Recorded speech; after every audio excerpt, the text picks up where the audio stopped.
Advisor Live. My name is Luke Morris. I'm Corporate Finance Partner at Scruton Bland, and I'm part of a team that we have created solely for the purpose of looking at the current coronavirus issues that we are facing. So we have a group of us across all of the disciplines in our firm looking at the latest developments and issues that this is bringing up. And what we've decided to do, as well as creating a dedicated area of our website, which is kept up to date on a daily basis, is we've decided to launch early our webinar series, which is Advisor Live, and that's what we're doing today for the first time. Welcome, it's very good of you to be here.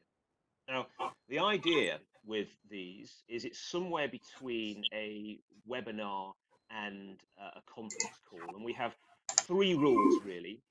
The first is that the sessions are short. We're not going to go any more than 30 minutes, 10 a.m. to 10:30. The second rule is that they're going to be kept informal.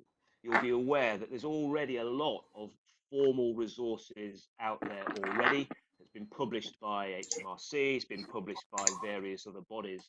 All of that stuff is accessible through the dedicated area of our website, which I will show you. And the third rule is that these need to be planning to do these for the time being on a weekly basis. We want to keep on top of matters and issues as they arise, and we're going to be doing these on a weekly basis for the foreseeable future. Why are we doing them? Well, this is all about staying in contact with you, with our clients, with our contacts, with our wider network, and talking to you and discussing events as they arise and as they unfold in real time. And it's really important to us that we get your feedback on these sessions as well. So again, contact details will be put up towards the end, and we will welcome your feedback. And just in terms of a bit of housekeeping, a couple of points to make. The first is that your microphones are on mute. So just because we have a lot of people on the call, I think there's nearly 100 people on this call. So we've put the microphones on mute to avoid any background noise.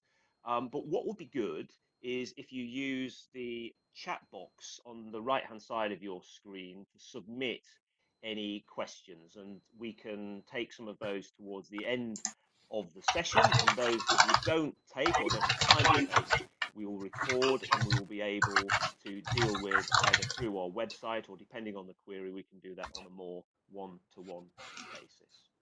So without further ado, let's get started.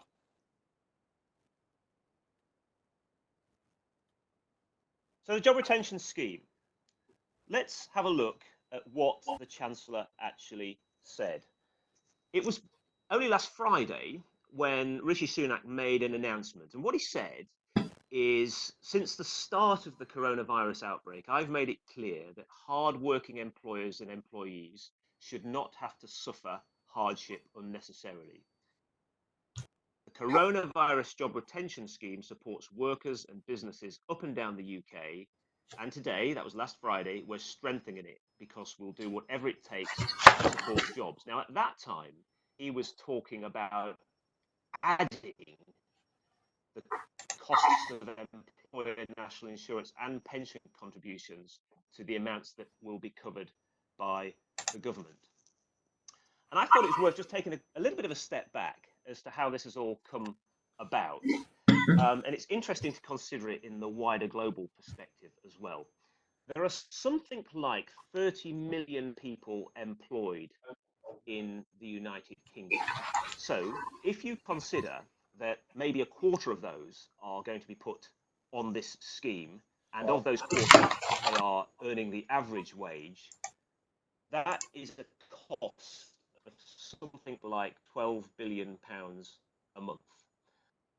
So this is a significant part of the £350 billion of measures that the Chancellor has announced. And it's a significant part that, as things stand, does not have a determined endpoint. So if you look at, in a sense, the reason we chose to do the JRS bit first in our first webinar is because it really speaks to what the UK government is trying to do from a business perspective in terms of responding to this crisis. The UK's response is all about saving jobs. And I think it was the former Prime Minister, Harold Wilson, who said that unemployment was the father of inflation. And that's what we're seeing here. The idea of the British government is if as many jobs as possible can be saved, then as soon as we're out of this crisis, we will be best placed to recover quickly.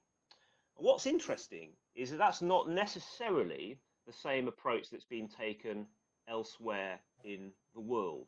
The United States has taken a rather different approach. Rather than a grant to prop up employment, what the USA have done is instead looked at unemployment benefits. So last month, we saw in the US record people claiming unemployment benefits, 3.3 million people. The previous record for a month of people signing on in the US was something like 700,000 people in the early 80s recession over there. So that really speaks to the different approaches between what's going on in the UK and what's going on in the USA.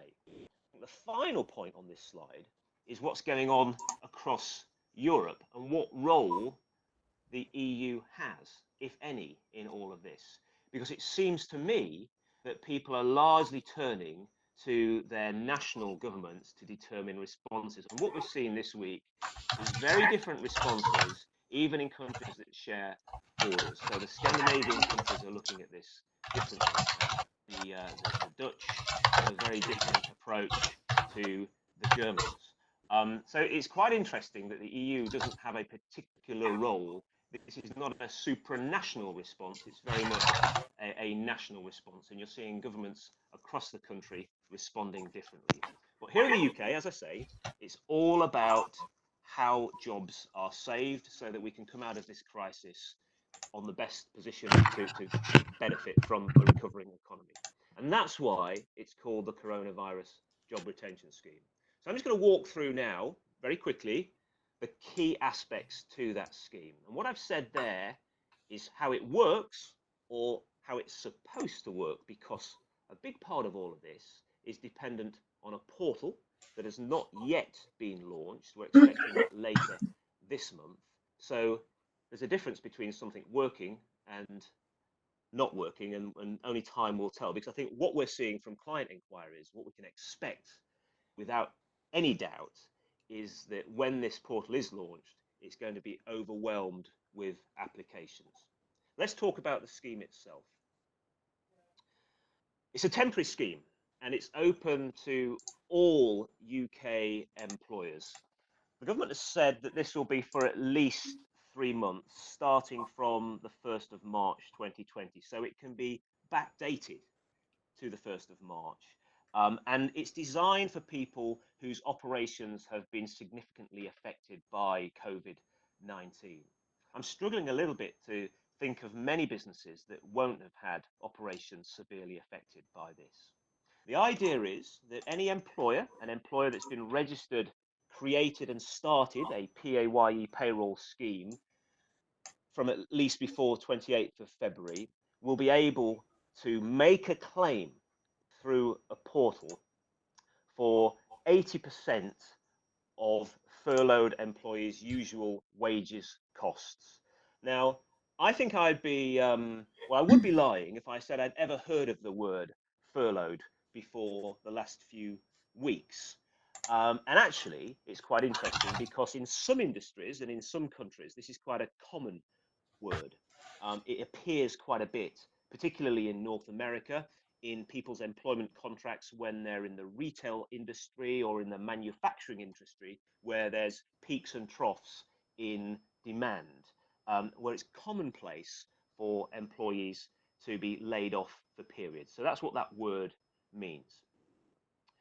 So the portal can be used to claim up to 80% of a furloughed employee's usual monthly wage cost, up to a maximum of £2,500 a month, plus, as Rishi clarified last Friday, the associated employers' national insurance contributions, and also the minimum automatic enrolment employer pension contributions that are relevant to that wage. And you can use it any time during which the the scheme is open. So as I say, with effect from the 1st of March, and at the moment, the end date to that is indeterminate. Now, as I said, for employees to be eligible in this scheme, they must have been on the PAYE payroll at the end of February. But they could have had any kind of contract. So it could include full-time employees, part-time employees, employees that are on flexible arrangements or even zero-hour contracts, employees that are on agency contracts. And it's had further clarification to say that we can include employees that have effectively been made redundant since the 28th of February 2020. So what that means is the employer is able to almost go back in those particular cases and say, look, you were made redundant, but you have effectively, it's going to be considered that you're on furlough, you've been laid off, so that we can benefit from this scheme. We're trying to capture those people that have been made redundant or would be laid off otherwise because of this current coronavirus issue. Now, it's important to say, because we've had this query quite a bit, if an employee is working, but working on, say, reduced hours, maybe they're doing 40% or reduced pay, they will not be eligible for this scheme. It's important to say that. And it's important also to say that people that are on the scheme, they do need to be continued to be paid through the payroll in the normal way per the normal terms of employment that they have signed. Communication is important, and I guess this can be thought of a little bit analogous to a redundancy process. When you're making decisions as to who the employees that should be eligible for furlough are, then the usual laws around equality and discrimination and objective criteria apply. So a little bit of thought and perhaps a little bit of legal input needs to go into that. It's important to keep communications, to keep a record of the communications that you have with employees. So we would expect that you would write to employees and you would set out how this is going to work. Now, you can select, you don't have to put all of your employees on furlough, but as I said, those that are put on furlough cannot undertake work for you. They genuinely have to be on a period of leave from the business.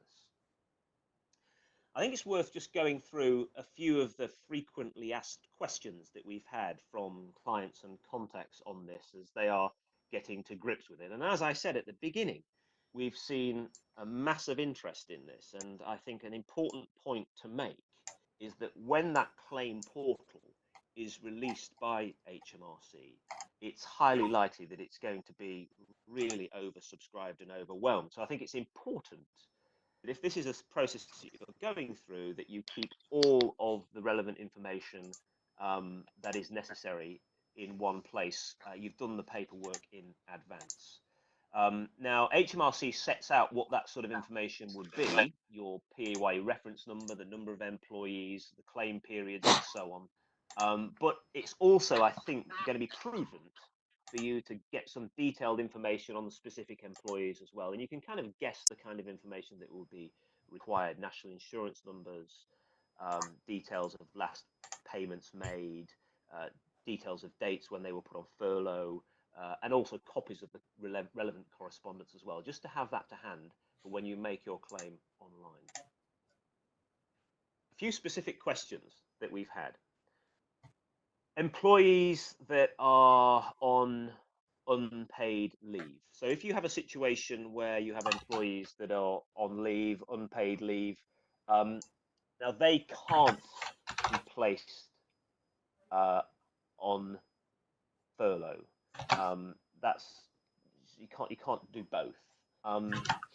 Employees that are on statutory sick pay, the usual rules will apply for those employees. They will be getting their statutory sick pay, so they can't get furlough pay at the same time, but they can be placed on furlough when they return from their period of sick. Employees that have more than one employer. Now, where you have an employee that has more than one employment, it is possible for those employees to be furloughed for each job.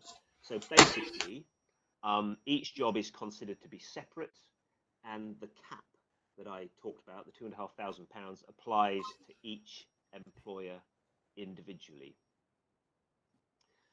Now, a number of you might have had situations where employees are looking to volunteer for things. I mean, we had the whole situation around volunteers being looked to assist with the NHS that was oversubscribed quite recently. Um, the guidance sets out that furloughed employees can take part in voluntary work or training with the proviso that it does not generate revenue or provide services for you as an employer. So that's one thing to point out. I think there is also a point around whether employees can complete training or CPD whilst they are furloughed. And the guidance we have there is that that's fine, provided they are paid the national living wage during that time. And you could have the conflict where the national living wage is actually more than the 80% of the wage under the furlough provisions. And if that's the case, then the higher national living wage is the amount that has to be paid. There are specific rules for employees that happen to be on maternity or paternity leave, and it's probably beyond the scope of this session to go into detail on that, but that is something that we can follow up on if anybody has a specific issue or a specific case where paternity or maternity leave is relevant. Now, it's up to you as the employer to determine what it is you're actually going to claim. There's going to be this portal put in place, but you're going to have to think about what it is you are claiming. And it may be that you need some help or assistance in determining that. And, you know, we are here to help you with that. You need to make a decision as an employer. Now, at the minimum is that you will pay the lower of 80% of regular wages, gross wages, or £2,500 per month. But you can choose to top that up to an employee's salary. You're not obliged to do that, but you can choose to do that. If you do choose to do that, then you will have to suffer the relevant employer's national insurance contributions and additional automatic enrolment pension contributions that relate to that. There's been a few questions about the numbers that you actually use when determining how to calculate your claim. We have a situation where you might have full and part-time employees. It's fairly straightforward. In that case, you're looking at an employee's actual salary before tax. What was it at the 28th of February? And then you apply the 80% to that and the 2,500 cap.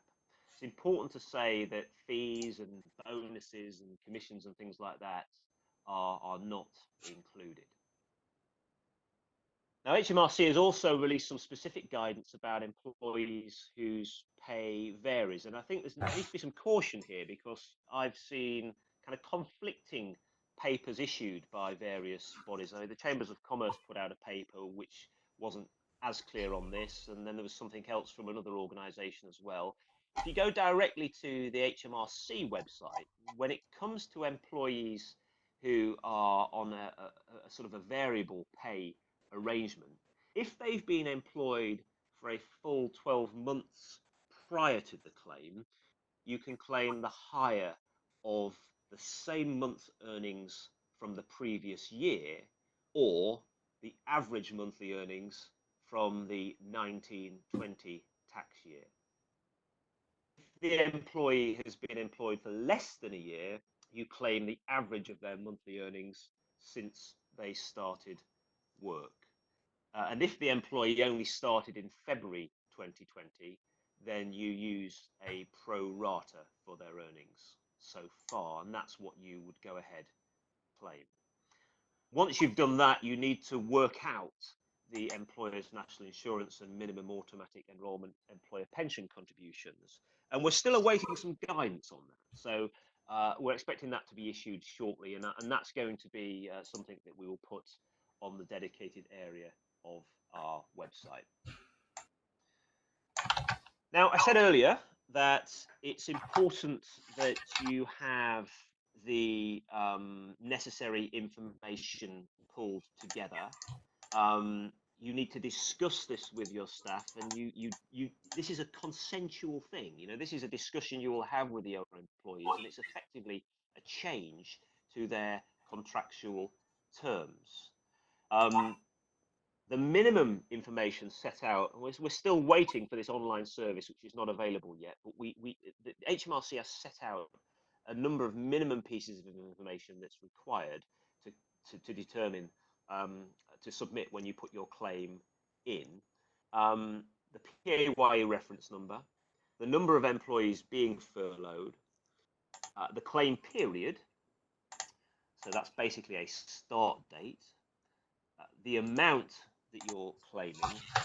Now, it sets out that the minimum length of furlough is 3 weeks, and then basic information, contact details, phone number, and bank account. You'll only be able to submit one claim every 3 weeks, because that's according to the minimum length that an employee can be furloughed for. Now, as I said at the beginning, there's no end date set out as yet. This is indeterminate, and I think it's as the government looks to assess the situation that we are currently facing, and probably also how much this thing is going to cost, because at the moment it's open-ended.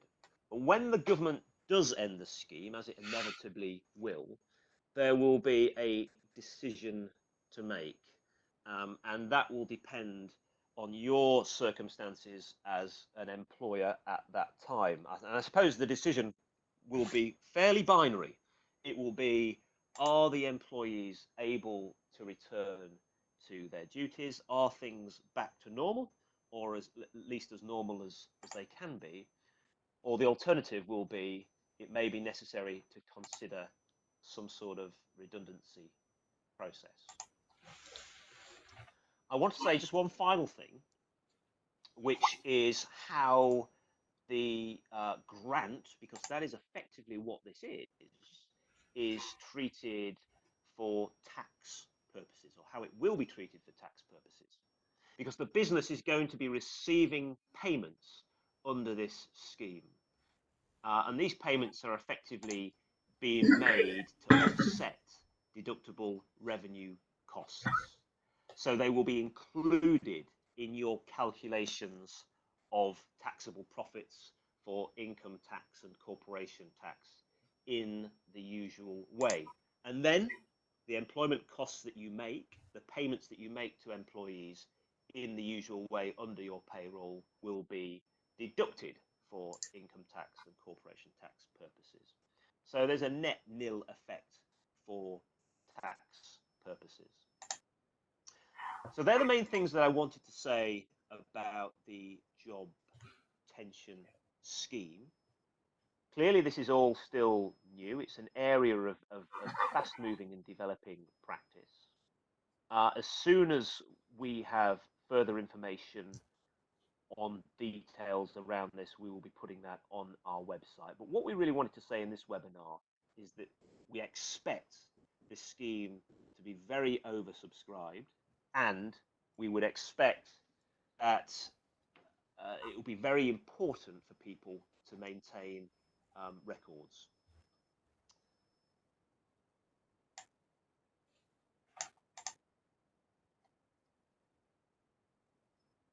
Please stay up to date with us.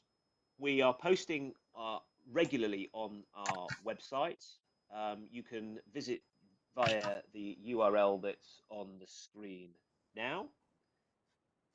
You can subscribe to our regular emails via our website, and you can also follow us via our social media channels. We will pick up the questions from this webinar that have been submitted, and we will be putting responses around, probably posting them on our website. I think that will be the easiest way to do that. Any additional questions can be submitted at our usual email address there, hello@scruttonbland.co.uk, or via the phone bar. But that's all that we have to say for the time being. Hopefully that was useful. We're planning to do these weekly. You will see on our website that we have about a dozen specific areas that we have identified as being crucial areas for business around COVID-19. And our aim will be to run sessions like this on each of those areas on a weekly basis, 30 minutes as a snapshot. I hope that you're able to join them. Thank you very much for joining the webinar, and enjoy the rest of your day. Thank you.